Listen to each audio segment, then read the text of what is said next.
শেষ হচ্ছে গঙ্গা চুক্তির মেয়াদ। ভারত আরও পানি চায়।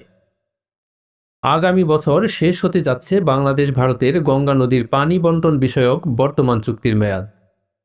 এই প্রেক্ষাপটে চুক্তির নবায়ন নয়, বরং নিজেদের বর্তমান উন্নয়নমূলক চাহিদা অনুযায়ী নতুন একটি চুক্তি চায় ভারত।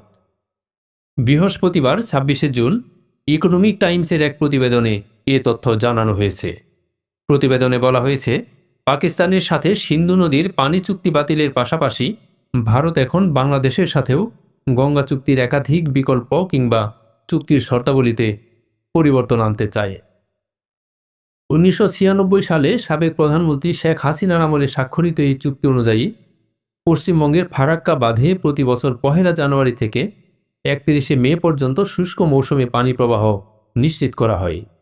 চুক্তিটি ৩০ বছরের জন্য স্বাক্ষরিত হয় এবং ২০২৬ সালে এর মেয়াদ শেষ হবে।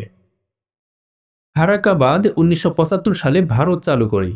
এর মাধ্যমে গঙ্গার পানি হুগলি নদীতে সরানো হয়, যাতে কলকাতা বন্দরের নৌ চলাচল বজায় থাকে। বর্তমান চুক্তি অনুযায়ী ১১ মার্চ থেকে ১১ মে পর্যন্ত বাংলাদেশ ও ভারত উভয় দেশ ১০ দিন অন্তর অন্তর ৩৫,০০০ কিউসেক করে পানি পায়। কিন্তু ভারত এখন এই সময়টিতে আরও ৩০ থেকে ৩৫,০০০ কিউসেক অতিরিক্ত পানি চাচ্ছে। তাদের দাবি, কৃষি, সেচ, বিদ্যুৎ উৎপাদন এবং বন্দর রক্ষণাবেক্ষণের জন্য এই অতিরিক্ত পানির প্রয়োজন রয়েছে। ইকোনমিক টাইমসের মতে, ভারতের কেন্দ্রীয় সরকার এবং পশ্চিমবঙ্গ সরকার উভয়ই নতুন চুক্তির পক্ষে ঐকমত্যে পৌঁছেছে।